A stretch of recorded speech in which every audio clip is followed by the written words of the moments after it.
না না, বলতে লজ্জা নেই। এবছর দানা ছড়িয়েছি অনেক, কিন্তু চারার পরিমাণ অনেক কম। এই যে চারাটি দেখতে পাচ্ছেন, এটি সিঙ্গেল পিস। আর কটা বেরিয়েছিল, একদিনের ভুলে শুকিয়ে গেছে, একটি বেঁচে আছে।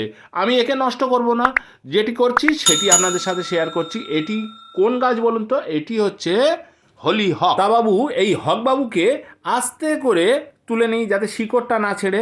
এই গাছ কিন্তু তুলনামূলকভাবে একটু বড় হয়, সেই কারণে টবে বা গামলায় আপনি বসাতে পারেন। লম্বা শীষ সোজা হয়ে ওঠে, আর চারদিক থেকে প্রচুর পরিমাণে থোকায় থোকায় ফুল বার হয়। দেখেছেন, একটি গাছ হলেও গাছটি কিন্তু যথেষ্ট হেলদি। এই গাছকে আমি এই টবে বসাবো। আর মাটি তো শোধন করা আর নতুন করে বলার কিছু নেই। একটু ভালো মাটি হলে তাতেই আপনি বসাতে পারেন।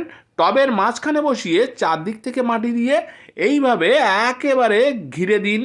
ঘিরে দিয়ে ভালো করে গাছকে সেট করে দিন। আপনারা যারা গাছ করেন তারা একটা জিনিস খেয়াল করেছেন, মাটি যদি ভালো হয় তাহলে একটু ভুলভ্রান্তি হলেও আপনার গাছের কিন্তু কোনো ক্ষতি হয় না, গাছ কিন্তু সহজে বেড়ে ওঠে।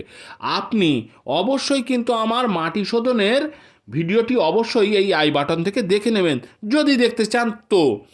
আর এই মাটি খারাপ হলে গাছের একেবারে সর্বনাশ হবে, মানে গাছের শিকড়ের ক্ষতি হবে এবং গাছটি নষ্ট হবে। যাই হোক, গাছটি বসিয়ে চারদিক থেকে এইভাবে জল দিয়ে পুরোটা সেট করে দিন।